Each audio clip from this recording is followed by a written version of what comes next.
हमारे ब्रज की दो सखियां यमुना जल भरने गई तो दोनों सत्संग करती थी आपस में।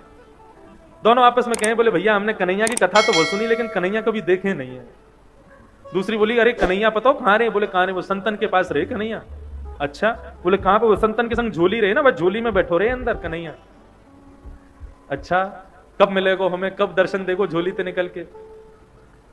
तभी एक संत वहां पर आकर के यमुना किनारे बैठे, उन्होंने अपना झोली कमंडल सब उतार के वहां रख दिया और स्वयं यमुना जी में स्नान करने चले गए।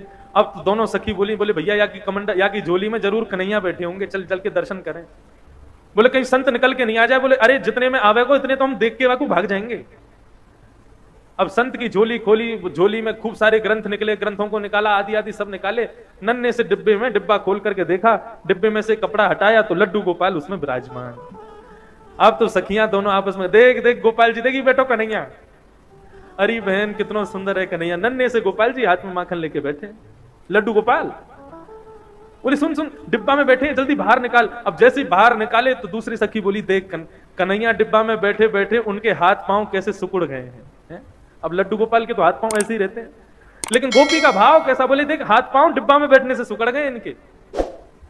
चल मेरे पास मक्खन रखो, इन्हें मक्खन से मालिश करके इनके हाथ पामन को सीधो कर दूं। अब तो मक्खन से जैसे ही मालिश करनी शुरू करी, करते करते करते करते लड्डू गोपाल भगवान खड़े हो गए, पैर भी सीधे हो गए, हाथ भी सीधे हो गए, कन्हैया खड़े हो गए। जैसे ही खड़े हुए इतने में संत आए और संत जैसे ही आए तुरंत कन्हैया को रख करके डिब्बे में भागी वहां से। संत ने आकर के देखा तो लड्डू गोपाल, जो कि लड्डू गोपाल के रूप में थे, वो खड़े हो गए हैं।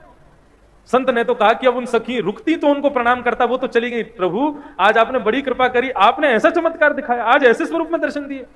साष्टांग दंडवत करके जैसे ही चरण स्पर्श किए, संत का स्पर्श करते ही लड्डू गोपाल फिर से लड्डू गोपाल बन गए।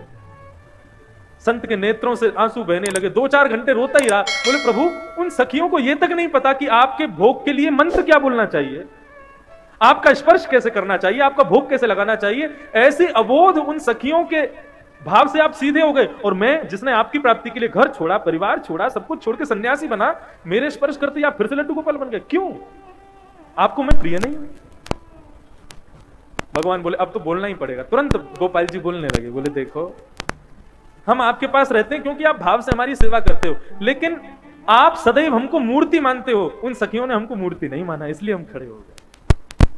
ये मूर्ति भाव अपने हृदय से निकाल दो, हम सदैव आपसे भी बात करेंगे।